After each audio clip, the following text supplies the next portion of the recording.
name is Amber Givens, and I'm the presiding judge of the 282nd Judicial District Court in Dallas County, Texas. I'm one of the 17 felony judges in Dallas, the second youngest in Dallas County. Tell us your hair story. I want you to take me through that journey, but I also want to start with how we were introduced, right? How I learned about you initially. Okay, so 2019. I'm presiding over the Matthews trial, and I'm not one that's huge on having a lot of cameras in the courtroom. But I knew that this story had implications on adoption laws in India and had a lot of interest in America. And so the news stations were like, Judge, can we please have cameras? And I didn't realize that we would be streaming on Facebook Live. Right, so my phone was off. I had no idea that there were all these notifications. So I get the verdict, and I'm in chambers, and my phone just starts bing, bing, bing, bing, bing, bing, all these notifications. And I'm like, I don't even DM like that. I had like 500 DMs. And I was like, what happened? And I go in, and this one lady is like, I hope you know how much we love you in the virtual courtroom world. And I'm thinking, what about me? I'm presiding over this major trial. How did I become a topic of conversation? And I'm scrolling, and I'm getting texts from friends, and they're telling me people are talking about your hair. And Tashara, when I tell you that I thought I was just coming to work like I normally do, I didn't think anything of it. And there was all this chatter about my hair. People judging me, saying that I didn't look the role, right? Judges don't look like that. Judges don't wear makeup. Judges don't have shaved sides. Judges don't wear purple lipstick.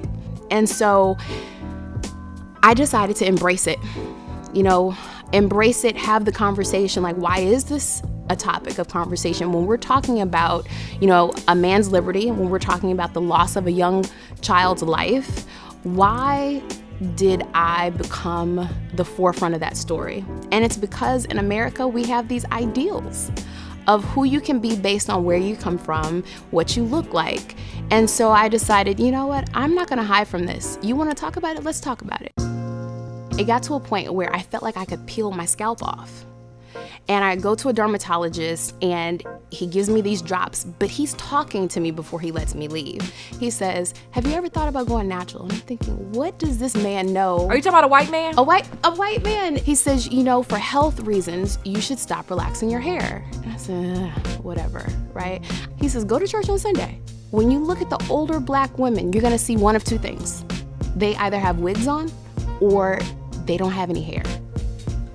Tashara, I went to church on Sunday, and I looked around, I was like, he's telling the truth.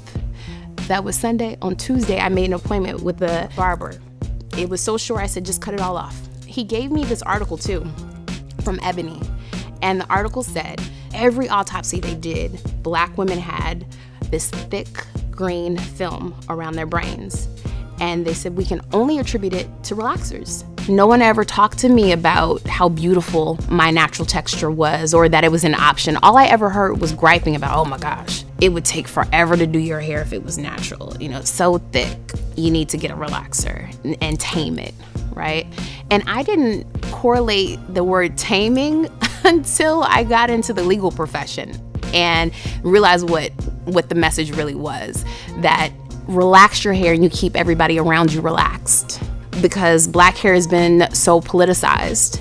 You go back to the 70s when, people associated afros with Black power, and somehow that was a bad thing. Running for office, I had a tiny afro, and it was a Black woman in Dallas. Actually, two Black women. They were political consultants. They said, you better relax that hair to run for office. Your hair is going to offend voters.